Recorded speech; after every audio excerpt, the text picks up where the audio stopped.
Hello everyone. इस video में मैं वेरियस इंस्टीट्यूट जैसे दृष्टि आईएएस, आस्था आईएएस, परफेक्शन आईएएस, इम्तिहान और एडिटेरिया के टेस्ट सीरीज से हिस्ट्री के हिंदी मीडियम के क्वेश्चंस को डिस्कस करने जा रहा हूं। चूँकि हिस्ट्री एक स्टैटिक सब्जेक्ट है, इस कारण से ये सभी क्वेश्चंस आने वाले 69th पीटी एग्ज़ाम के लिए भी बहुत ही ज़्यादा महत्वपूर्ण है और उस एग्ज़ाम में आप सबको सफल बनाने में बहुत ही ज़्यादा मदद करेंगे। तो चलिए शुरू करते हैं। हिस्ट्री का क्वेश्चन नंबर 1, बुद्धो भगत सिंह राय एवं सुरगा मुंडा के नेतृत्व में निम्नलिखित में से कौन सा विद्रोह हुआ था? तो कोल विद्रोह हुआ था। कोल विद्रोह कब से कब तक हुआ था? 1831-32 में हुआ था। छोटा नागपुर, सिंहभूम, मानभूम एवं पलामू के क्षेत्र में। राइट ऑप्शन सी होगा।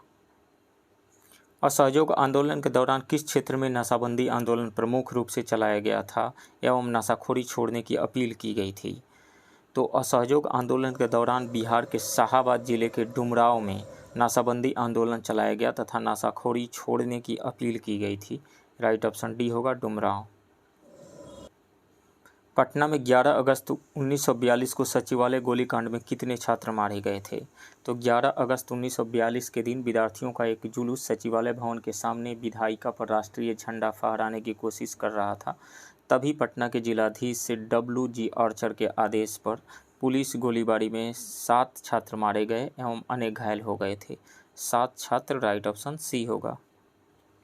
स्वामी सहजानंद सरस्वती ने किस वर्ष प्रांतीय किसान सभा का गठन किया था? तो नवंबर 1929 में सोनपुर मेले के अवसर पर स्वामी सहजानंद सरस्वती ने प्रांतीय किसान सभा का गठन किया। सहजानंद सरस्वती इसके अध्यक्ष तथा श्री कृष्ण सिंह उसके सचिव बने थे। राइट ऑप्शन बी होगा, 1929 में। जयप्रकाश नारायण किस पार्टी से संबंधित थे? तो वो थे कांग्रेस समाजवादी पार्टी से संबंधित थे। राइट ऑप्शन बी होगा। 1934 में कांग्रेस समाजवादी पार्टी का गठन कांग्रेस के भीतर ही जयप्रकाश नारायण, योगेंद्र शुक्ला, मीनू मसानी और आचार्य नरेंद्र देव के द्वारा किया गया था। बिहार पर बख्तियार खिलजी के हमले का पहला विवरण निम्नलिखित में से किससे मिलता है? तबकात-ए नासिरी से मिलता है। मोहम्मद गोरी का एक दास बख्तियार खिलजी ने 1202 ईस्वी तक बिहार की विजय की तथा नालंदा एवं विक्रमशिला बिहार को तहस नहस कर राजधानी ओदंतपुरी पर कब्जा कर लिया था। इतिहासकार मिन्हाज-उस-सिराज ने अपनी पुस्तक तबकात-ए-नासिरी में बिहार में उसके हमलों के बारे में विस्तार से वर्णन किया है। राइट ऑप्शन सी होगा, तबकात-ए-नासिरी। आईने अकबरी के अनुसार बिहार सूबा कितने सरकारों या भागों में विभक्त था? तो 7 भागों में विभक्त था और विभाग थे बिहार, मुंगेर, रोहतास, तिरहुत, हाजीपुर, सारण और चंपारण। राइट ऑप्शन सी होगा। अलाउद्दीन खिलजी के किस प्रसिद्ध सेनापति की मृत्यु मंगोलों से लड़ते हुए हो गई थी? तो जफर खां की मृत्यु हो गई थी। जफर खां। अलाउद्दीन का प्रसिद्ध सेनापति जफर खां मंगोलों के विरुद्ध लड़ता हुआ मारा गया था, जो अपने समय का श्रेष्ठ एवं साहसी सेनापति था। जफर खां के शौर्य और भारतीय सेना की दृढ़ता से मंगोल इतने प्रभावित हुए कि 30 कोस पीछे हट गए थे। राइट ऑप्शन सी होगा, जफर खां। आगरा में एतमादुद्दौला का मकबरा किसने बनवाया था? तो एतमादुद्दौला का मकबरा नूरजहां ने 1622 से 28 के मध्य में अपने पिता की मृत्यु के बाद बनवाया था। राइट ऑप्शन डी होगा, नूरजहां ने। अकबर का राजकवि कौन था? तो अकबर का राजकवि फैजी था, यानी अबुल फजल का भाई। वह अपने समय का श्रेष्ठ कवि था। अकबर ने उसी के अधीन एक अनुवाद विभाग की स्थापना की थी। राइट ऑप्शन बी होगा, फैजी। इक़्तिदारों पर निगरानी रखने के लिए किस शासक ने ख्वाजा नामक अधिकारी की नियुक्ति की थी? तो बलबन ने इक्ता को जीवन भर के लिए प्रदान करने तथा अपने उत्तराधिकारियों को हस्तांतरित करने पर पूर्ण प्रतिबंध लगा दिया तथा इक़्तिदारों पर निगरानी रखने के लिए 1279 में ख्वाजा नामक अधिकारी की नियुक्ति की थी। राइट ऑप्शन ए होगा, बलबन ने। बम्बई में किसने गांधी और लेनिन नाम का पर्चा प्रकाशित किया था? तब बम्बई में अमृत डांगे ने गांधी और लेनिन नाम का पर्चा प्रकाशित किया तथा पहले समाजवादी साप्ताहिक की शुरुआत की, जिसका नाम सोशलिस्ट था। मुजफ्फर अहमद ने नवयुग पत्रिका निकाला था और गुलाम हुसैन ने इनकलाब का प्रकाशन किया था। राइट ऑप्शन सी होगा, अमृत डांगे। बक्सर के युद्ध में अंग्रेजी सेना का नेतृत्व किसने किया था? हेक्टर मुनरो ने किया था। बक्सर का युद्ध मीर कासिम ने मुगल सम्राट शाह आलम द्वितीय और अवध के नवाब शुजाउद्दौला से मिलकर अंग्रेज़ों के खिलाफ लड़ा था। इस युद्ध में अंग्रेजी सेना का नेतृत्व हेक्टर मुनरो ने किया था। बक्सर का युद्ध 22 अक्टूबर 1764 को हुआ था। Hector Munro right option B होगा। औपनिवेशिक काल में प्रचलित ददनी प्रथा का संबंध किससे था? तो ददनी प्रथा के अंतर्गत ब्रिटिश व्यापारी भारतीय उत्पादकों, कारीगरों एवं शिल्पकारों को अग्रिम राशि यानी संविदा के रूप में धन देते थे तथा ये लोग तय समय पर संविदा की शर्तों के अनुसार तैयार उत्पाद ब्रिटिश व्यापारियों को सौंपते थे। सो राइट ऑप्शन बी होगा, कारीगरों एवं शिल्पकारों से।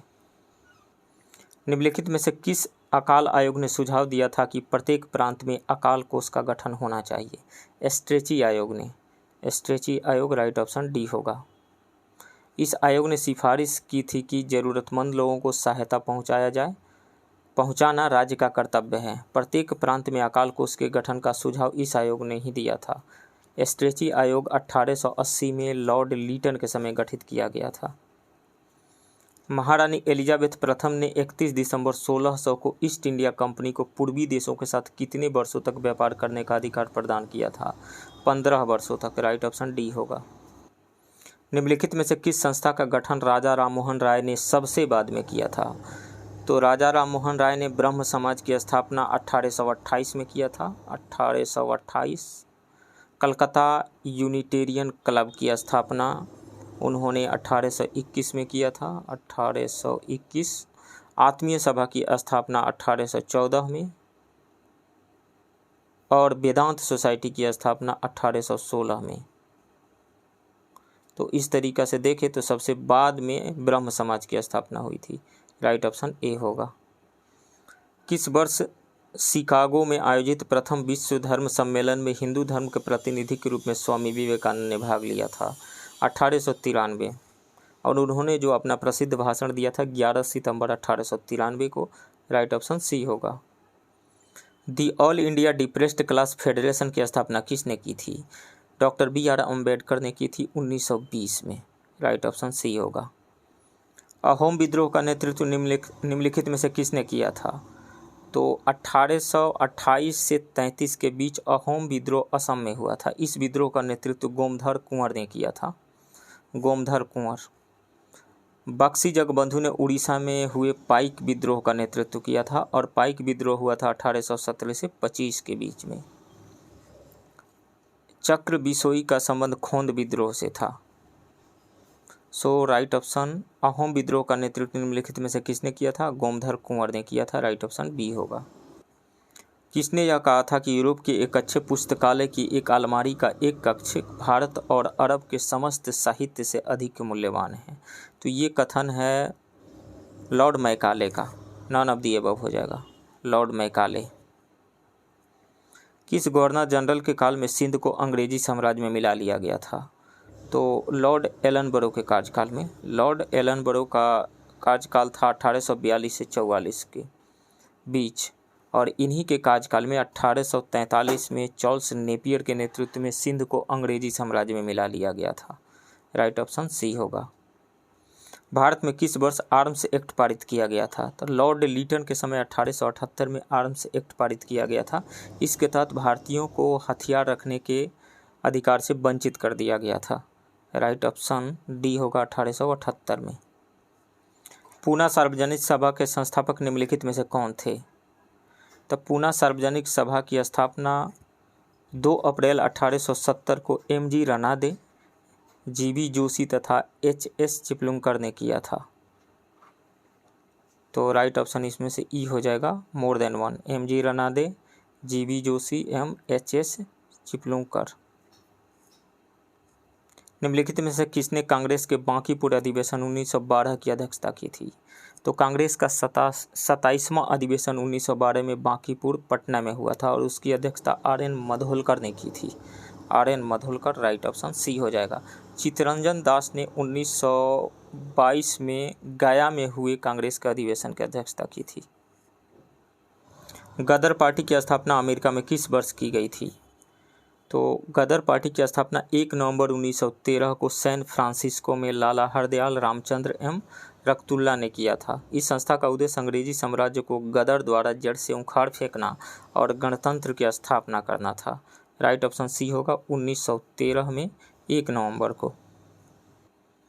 असहयोग आंदोलन स्थगित होने के बाद निम्नलिखित में से किसने कहा था, उस समय जनता का उत्साह बहुत ऊंचा था और तब पीछे हटने का आदेश राष्ट्रीय संकट से कुछ कम नहीं था। तो ये कथन है सुभाष चंद्र बोस का। राइट ऑप्शन डी होगा।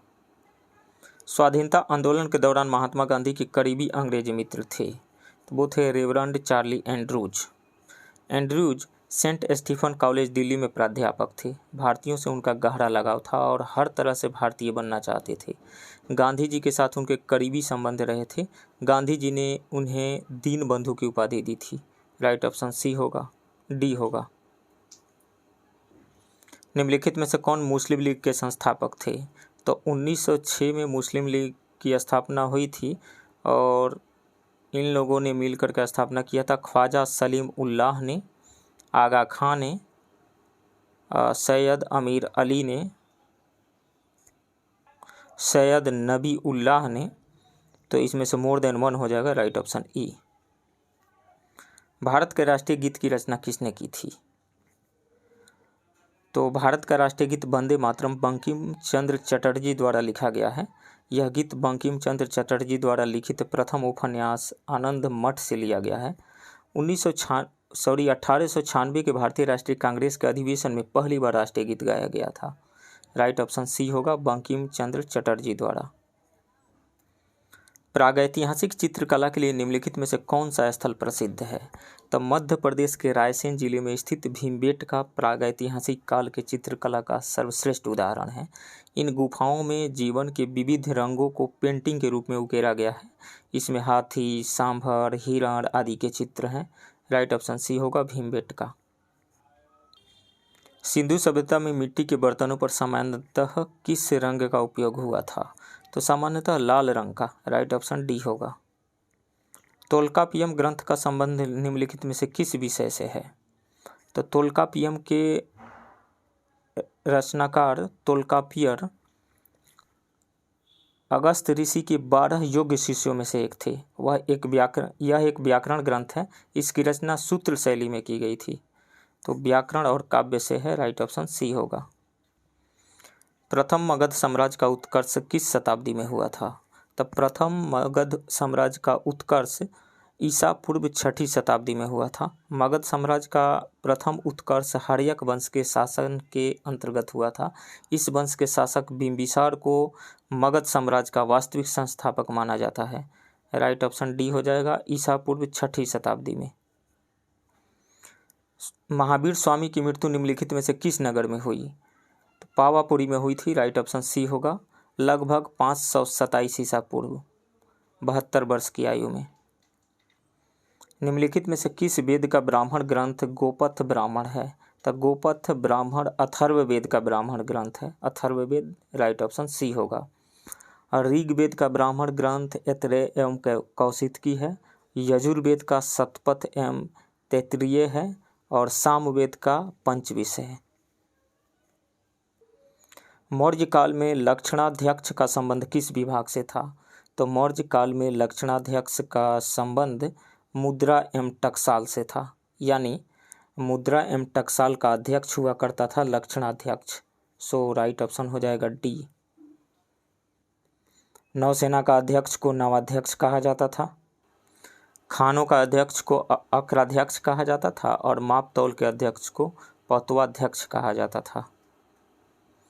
ग्रामीण क्षेत्रों में प्रशासन हेतु गोलमिक नामक अधिकारी किस वंश के प्रशासन का हिस्सा थे, तो सतवाहन की प्रशासनिक व्यवस्था में ग्रामीण क्षेत्र में प्रशासन की देखरेख गोलमिक नामक अधिकारी करता था। गोलमिक एक सैनिक टुकड़ी का प्रधान होता था। राइट ऑप्शन बी हो जाएगा, आंध्र सातवाहन वंश के। गुप्त काल में बिना जोती हुई जंगली भूमि को क्या कहा जाता था, अपरहत कहा जाता था। और खेती के लिए उपयुक्त भूमि को क्षेत्र कहा जाता था। वास करने योग्य भूमि को वास्तु कहा जाता था और जो भूमि जोती नहीं जाती थी उसको खिल कहा जाता था। सो राइट ऑप्शन डी हो जाएगा, अपरहत। विक्रमशिला नामक प्राचीन विश्वविद्यालय की स्थापना पाल वंश के किस शासक ने की थी, तो धर्मपाल ने की थी। राइट ऑप्शन सी होगा। तो फ्रेंड्स ये रहा वेरियस इंस्टीट्यूट के टेस्ट सीरीज से हिस्ट्री के 40 क्वेश्चन का डिस्कशन। आप बने रहिए इस चैनल के साथ। मिलते हैं किसी दूसरे वीडियो में, तब तक के लिए थैंक यू वेरी मच।